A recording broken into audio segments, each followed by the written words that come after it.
जैसे हम लोगों ने प्लान किया है कि इस साल हम लोग 6 महीने में भगवद गीता का पूरा अध्ययन करेंगे। और इस बार सिर्फ वो अध्ययन नहीं होगा, इसको हम लोग अच्छी तरह से स्टडी करेंगे एज अ ग्रुप। ठीक है।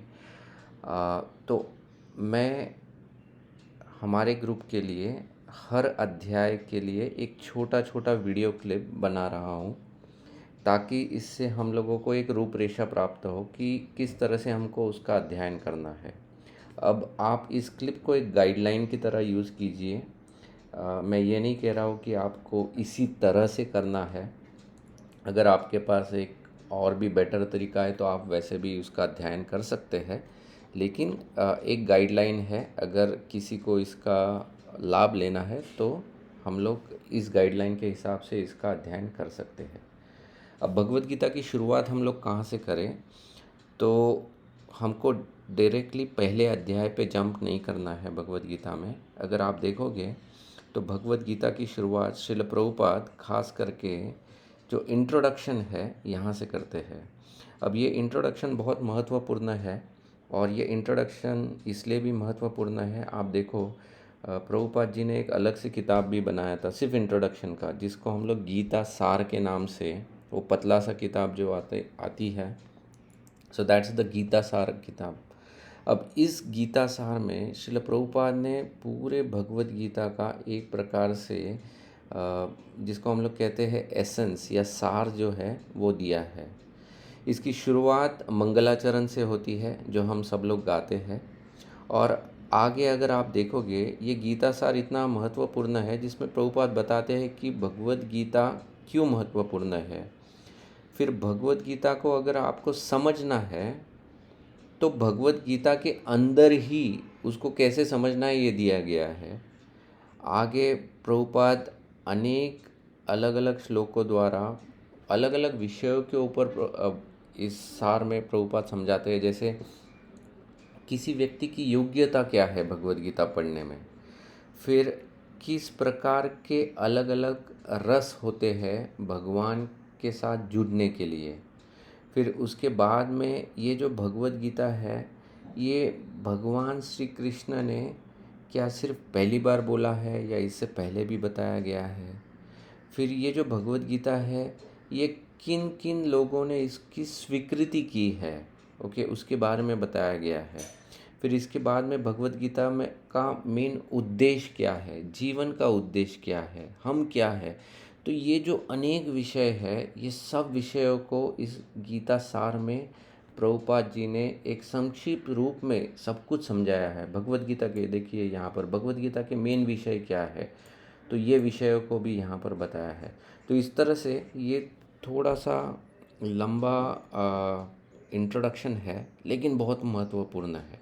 ठीक है, तो इसको अच्छी तरह से हमको पढ़ना है। अब इस इंट्रोडक्शन के बाद अगर आप देखोगे इंट्रोडक्शन के एंड में भगवद गीता का महात्म्य भी समझाया है। तो अगर आप आते हो आगे लगभग मेरे ख्याल से 36 पेज पर मैंने यहाँ पर हाईलाइट भी किया है। ये देखो यहाँ पर भगवद गीता का महात्म्य, कि ये जो महात्म्य है ये महात्म्य एक तो भगवान शिव ने पार्वती जी को समझाया था, और यही महात्म्य को शंकराचार्य जी ने भी बताया है। ओके, तो ये महात्म्य क्या है, तो भगवद गीता का जो पठन करता है सिर्फ उसको क्या पुण्य लाभ होता है। फिर एक एक श्लोक आप देखिए इस महात्म्य का इतना सुंदर दिया है।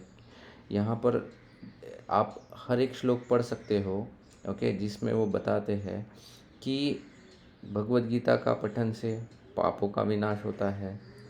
फिर आगे वो बताते हैं कि गंगा में स्नान करने से बाहरी मल जो है या पाप मिट सकते हैं, लेकिन गीता जो है ये आपके जितने भी पुराने पाप है सब कुछ है, या आप पाप करने वाले हो उसका भी विनाश कर सकता है।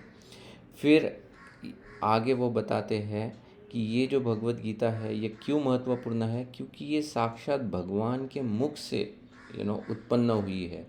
जो गंगा का जल है वो भगवान के चरणों से उत्पन्न हुआ है, तो उसका अपना महात्म्य है।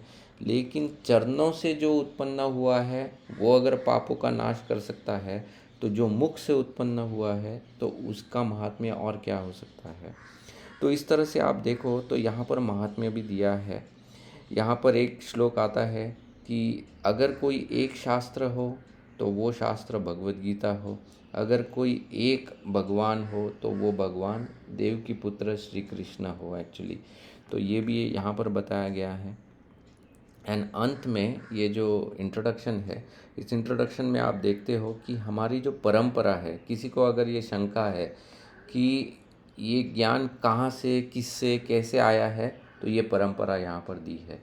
हमको हमारे परंपरा के बारे में पता होना चाहिए, क्योंकि हम इस परंपरा से जुड़े हुए हैं। तो भगवान श्री कृष्ण से ज्ञान कैसे नीचे आया है, ब्रह्मा से नारद, व्यास, मध्वा, तो ये हमारी परंपरा है, हमको इसके बारे में ज्ञात होना चाहिए। तो इस तरह से अगर आप इस इंट्रोडक्शन का अध्ययन करोगे तो इसके साथ ही मैं आप लोगों को एक सॉफ्ट कॉपी में हार्ड कॉपी में प्रिंट आउट दूंगा।